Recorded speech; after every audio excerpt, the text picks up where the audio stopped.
para pemirsa Suyanto.id, ketemu lagi dengan channel pendidikan Anda, Suyanto.id. Channel ini sengaja dibangun untuk berbagi pengetahuan dan belajar sepanjang hayat. Ayo dukung kami dengan cara klik subscribe, supaya channel ini bisa memberikan konten alternatif terhadap konten-konten yang menjadi predator pendidikan kita. Banyak sekali konten pornografi, banyak sekali konten yang tentang fitnah, ghibah, dan juga tentang hedonisme, gaya hidup yang sok-sokan sehingga merupakan predator bagi pendidikan karakter kita. Nah, kita kali ini akan berbicara di episode pertama ini adalah prajabatan PPG. Jadi PPG prajabatan.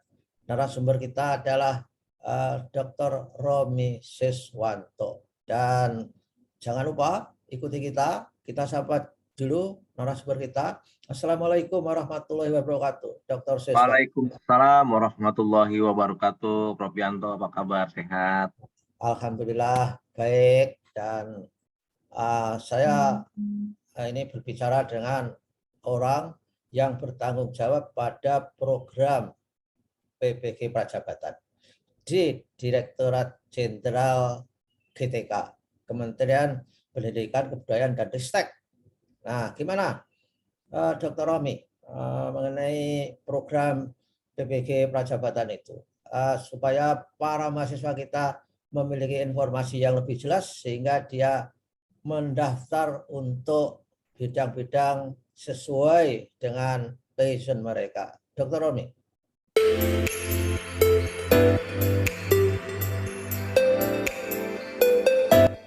Baik, Prof. Terima kasih. PPG Prajabatan ini dibuka tahun ini, memang tujuannya itu sangat mulia ya, Prof. Karena memang kita itu kan visinya itu sebenarnya PPG Prajabatan itu mewujudkan keseimbangan kebutuhan dan pemenuhan guru, Prof. Jadi supply and demand-nya itu betul-betul diperhatikan. Karena kita melihat bahwa guru-guru yang itu sampai guru-gurunya yang di negeri saja yang pensiun di seluruh Indonesia itu hampir tahun 2022 aja menurut catatan itu ada 77.000, Prof. Sehingga nah untuk penyediaannya guru yang baru ini yang memang untuk di PPG kan yang ideal gitu, nah itu belum mencukupi, Prof. Sehingga itu kekurangan, makanya setiap tahun tuh kekurangan guru itu karena memang kita belum menyediakan guru yang secara ideal gitu sih, Prof. Sebenarnya. Jadi PPG Prajabatan itu visi atau misi utamanya adalah menjaga balance, keseimbangan antara demand dan supply guru kita. Kalau supply-nya memang banyak karena lulusan LPTK itu setiap tahun saya kira ada kalau 100.000 saya kira. Tapi yang memenuhi syarat itu kan tidak banyak. Oleh karena itu ada program PPG ini, yaitu PPG Prajabatan. Nah, skenario-nya gimana, Dr. Romi? Skenario-nya itu kan memang pertama itu kita bukan, Prof, untuk bidang-bidang yang memang guru-guru yang pensiunnya banyak ya, Prof, jumlahnya, misalkan kayak PGSD, matematika, IPA, IPS, seperti itu. Jadi kita waktu awal tahap pertama itu membuka itu 15 bidang. Setelah seminggu sebelum penutupan kayaknya kita akan membuka kembali itu ada dua bidang, sosiologi dan geografi. Untuk jadi memang ada 17 bidang, Prof, yang memang dibuka untuk tahun ini. Jadi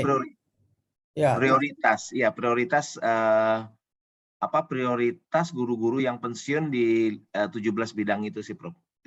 Jadi sudah dipetakan ya. Misalkan guru yang pensiun 70 sampai 80.000. Dan itu bidang apa saja? Itu sudah ada database-nya. Sudah. Itu nanti itu kita buka. Jadi, nah inilah fungsinya keseimbangan antara demand dan supply terhadap guru profesional. Kita bilangnya guru profesional. Guru profesional itu ciri khasnya adalah memiliki sertifikat pendidik. Nah, sertifikat pendidik ini harus diperoleh melalui pendidikan profesi guru, PPG. Nah, kita yang diomongkan ini adalah PPG prajabatan. Sehingga ketika mereka itu sudah lulus PPG, baru berhak untuk menjadi guru. Begitu kan? Ya, seperti itu desainnya, Prof. Jadi kan memang kan menurut undang-undang kan guru profesional tuh S1 dan bersertifikat, diantaranya itu kan syarat utamanya ya, Prof. Ya, gimana animo para mahasiswa kita untuk mendaftar PPG prajabatan? Ya, memang rencananya karena memang ini kan program baru, Prof. Kita juga karena kan sasaran kita ini kan bukan langsung ke guru ya, kita Ya, ke masyarakat umum, ke para alumni-alumni LPTK atau jurusan pendidikan gitu, sehingga memang sebenarnya besar yang peminatnya. Kita pendaftar itu kemarin dibuka dari tanggal 1 sampai kemarin 15 Juli, tanggal 1 Juni sampai dengan 15 Juli itu ada yang daftar sekitar 72.000 untuk seluruh pendaftar. Namun memang yang menyelesaikan administrasi ini karena memang PPG ini karena melihat tingkat keseriusannya untuk pendaftaran karena ada biayanya, Prof, itu sebesar ya. 200.000 dibebani kepada para pendaftar. Nah, ini ada periode kemarin pendaftaran setelah ditutup itu ada 32.550 yang memang sudah menyelesaikan administrasi dan nanti tinggal menunggu pada tanggal 25 sampai 29 Juli itu nanti akan mengikuti tes selanjutnya. Jadi pertama adalah tes administrasi itu sudah dilalui, ada 32.550 yang ikut di dalam tes berikutnya. Setelah itu nanti ada tes substansi. Setelah step substansi dinyatakan lolos, nanti baru terakhir wawancara. Nah, seperti itu sih, Prof. Ya, artinya yang mendaftar, yang lolos seleksi administrasi itu tidak ada separuh dari target yang ingin dicapai. Betul Iya, nggak? betul. Betul, Nah, Prof. itu gimana konsekuensinya, diperpanjang, ada pendaftaran periode berikutnya, atau kita go ahead dengan apa yang ada itu? Ya, memang kalau kita rencananya memang yang ada sih, Prof, yang sudah ada yang nanti itu kita berlangsung karena memang kalau misalkan kita perpanjang lagi waktunya sudah tidak bisa karena kita harus ada seleksi substansi, terus karena timeline-nya ini sudah fix gitu, sampai nanti pada tanggal 4 Oktober itu untuk mulai perkuliahan itu, Prof. Jadi waktunya Oh itu ya, sangat mepet, kalau waktunya sampai diperpanjang lagi gitu. Mungkin oh, case baru ini saja sih yang kita nanti akan diolah ya di 32.000 itu sih, Prof.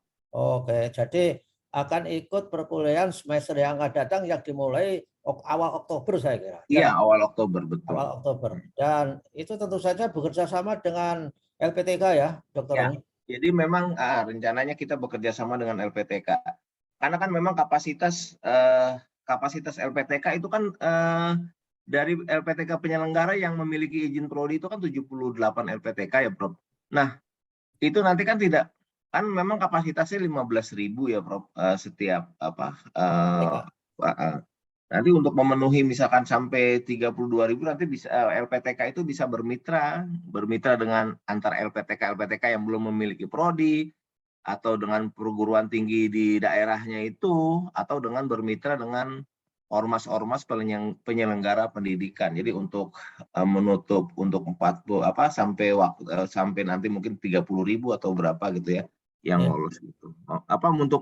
Untuk menutupi kekurangan kelas itu mereka bisa bekerja sama LPTK-nya itu sih, Bro. Oh, bekerja sama dalam arti apa? Seperti misalkan saja satu LPTK nggak punya prodi tertentu, maka dia bisa bekerja sama dengan LPTK lain yang punya prodi itu. Padahal kan untuk bisa menyelenggarakan PPG Prajabatan kan ada syaratnya. Gimana, Romi? Enggak, Pak. Jadi memang kalau LPTK itu enggak, misalkan LPTK itu punya izin prodi PGSD, Prof. Oh, oke. Mereka itu punya kapasitas misalkan hanya di plotting dia karena setelah sebelum sebelum untuk penyelenggaraan ini kan dia bisa menampung. Jadi dia yang memiliki izin Prof misalkan. Oke, ya. Memiliki izin prodi, misalkan prodi PGSD, dia dapat jatah 5.000, padahal kapasitas dia cuma 3.000. Yang 2.000 ini mereka bisa bermitra gitu, Bob. Karena quality controlnya tetap di LPTK itu. Nanti Oh, pembagian apa dosennya apa segala macam. Seperti itu sih, Prof. ya, Nanti 2.000 itu dipenuhi dengan 3 skema itu. Dia ya. bekerja sama dengan LPTK. Yo, tapi ini kan tidak untuk guru SD saja. Guru SMA, SMK, gimana Iya, ini itu? saya contohkan demikian, Prof. Maksudnya salah satunya misalkan nanti prodi matematika atau prodi IPA atau IPS gitu. Nanti Oke. seperti itu kondisinya, bermitra mereka. Kalau misalkan dapat jatah melebihi dari daya tampungnya LPTK tersebut gitu sih, Prof. Oke, ya baguslah. Jadi artinya ada fleksibilitas. Ini sesuai dengan semangat Merdeka Belajar, Kampus Merdeka ini. Ya, Nah, kalau ada yang seperti itu, insya Allah targetnya bisa akan tercapai. Jadi kalau yang lolos seleksi administrasi setelah di wawancara, dites macam-macam enggak lolos juga. Artinya kita kan sudah nggak bisa merekrut lagi, harus tahun depan dong. iya, tahun depan betul, Prof. Oh iya, Karena iya. desainnya memang harus siklusnya demikian. Sampai Ya tahun depan. karena atau mungkin tahun depan itu dimulai sejak Januari sehingga LPTK itu bisa melakukan crash program dalam arti bisa menyelenggarakan semester yang di luar yang normal saya kira reguler. Saya kira bisa direncana begitu. Betul, bisa demikian sih, Prof. Nanti bisa kita usulkan ke pimpinan untuk bisa ada skema demikian gitu, Prof. Ya, ya mudah-mudahan lah. Baiklah, Pak Romi, kita sudah banyak memberikan informasi. Mudah-mudahan para tamatan LPTK siap mendaftar, tahu masalahnya. Oh, mendaftarnya sudah, artinya siap-siap yang sudah mendaftar itu siap-siap mengikuti tes dan yang belum mendaftar siap-siap untuk tahun depan. Nah, pertanyaan terakhir sebelum kita tutup. Nah, yang mendaftar itu hanya tamatan LPTK atau juga tamatan universitas non LPTK bisa ikut? Tamatan non LPTK pun bisa ikut, Prof. Dengan catatan sesuai dengan bidangnya, Prof. Karena memang ini agak unik kita untuk pendaftaran itu karena kita bekerja sama dengan PD Dikti.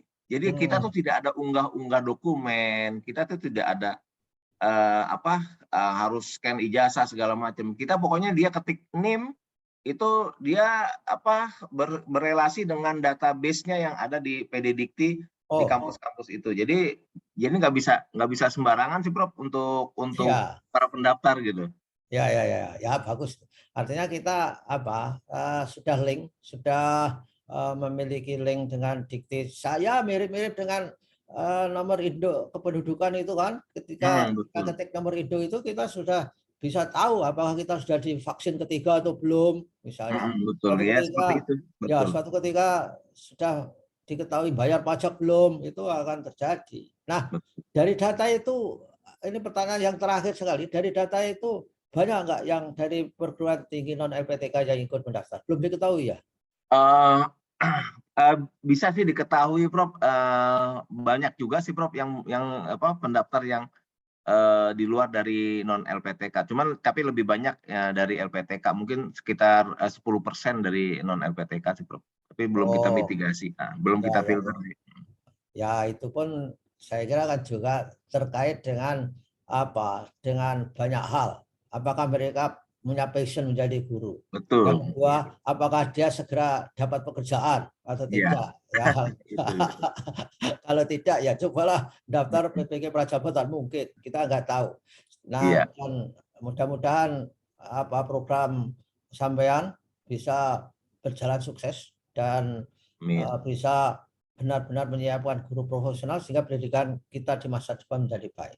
Terima Amin. kasih Dr. Romi atas kehadirannya dan mudah-mudahan selalu sehat walafiat. Nah, minggu depan kita akan tampil lagi para pemirsa supaya penasaran para pemirsa.